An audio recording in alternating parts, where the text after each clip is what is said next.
এবছর রোজার ঈদে কয়েকটা ছবি আসছে, তার ভিতরে হাই রেঞ্জের ছবি হয়েছে বরবাদ। শাকিব খানের, সুপারস্টার শাকিব খানের বরবাদ ছবিটা হয়েছে হাই কোয়ালিটির ছবি হয়েছে বরবাদ। বরবাদে কিন্তু বরবাদ কইরা দিয়েছে, প্রত্যেকটা সিনেমা হলে বরবাদ কইরা দিয়েছে। যেভাবে হাউসফুল যাইতেছে আর যে কোয়ালিটির ছবি আসলে এটা বাংলাদেশে এর আগে হয় নাই। শাকিব খানের বরবাদ ছবিটা যে রেঞ্জের ছবি আসলে এর আগে বাংলাদেশে হয় নাই।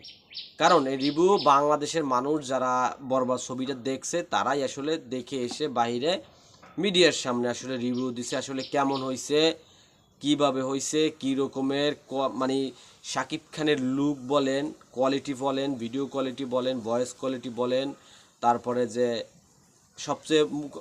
সবচেয়ে যে একটা পরিচিত ডায়লগ বলেন, যেভাবে ছবিটারে পরিচালক ফুটিয়ে তুলতে চাইছে, যেভাবে একজন পরিচালক ফুটিয়ে তুলতে চাইছে আসলে পরিচালক সেভাবেই তাকে ফুটিয়ে তুলতে পারছে। আসলে সেও মিডিয়াতে বলছে যে আমি সার্থক, আমি যেভাবে একটা ছবি করতে চাইছি আমি সেভাবেই করতে পারছি। আসলে বরবাদ ছবিটা যে কয়টা সিনেমা হল পাইছে, সবচেয়ে বেশি সিনেমা হল পাইছে 120 থেকে 22টার মতো সিনেমা হল পাইছে। আসলে প্রত্যেকটা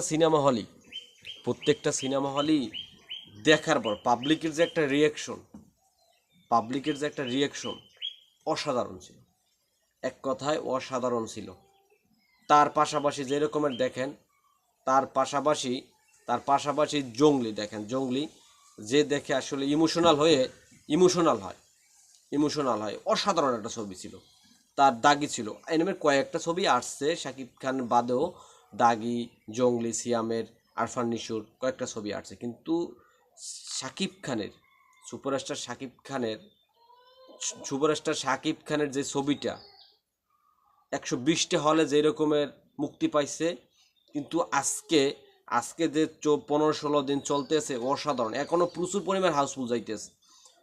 পরিমাণ হাউসফুল যাইতেছে আর এখনো অনেকে টিকিট পাইতেছে না। আমি গতকালকে একটা খল মালিকের ইন্টারভিউ দেখছিলাম বা তার কথোপকথন শুনছিলাম।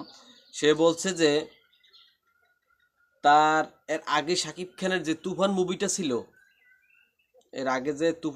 ছিল সেই মুভিটায় 3 দিনের যে আয় ছিল, 3 দিনের দিন যে আয়টা করছে সেই আয়টা বরবাদে 14 দিন 15 দিনের দিনও ওই একই আয় করছে। তাহলে বুঝে দেখেন আপনি, তুফানে 3 দিনের দিন যেই টাকা টিকিট বেচছে, বুঝে নিয়েন তুফানের 3 দিনের দিন, ঈদের 3 দিনের দিন যেই টাকার টিকিট বেচছে ওই টিকিটটা বরবাদে 14-15 দিনের দিনও বেচছে। তাহলে বুঝে দেখেন যে বরবাদ কোথায় চলে গেছে। বরবাদ আসলে বাংলাদেশেরই বরবাদ করে দিয়েছে।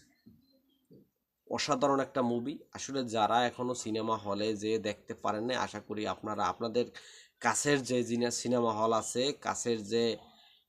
কাছের যে সিনেপ্লেক্স আছে, আপনারা সেখানে যে ছবিটা দেখে ফেলেন।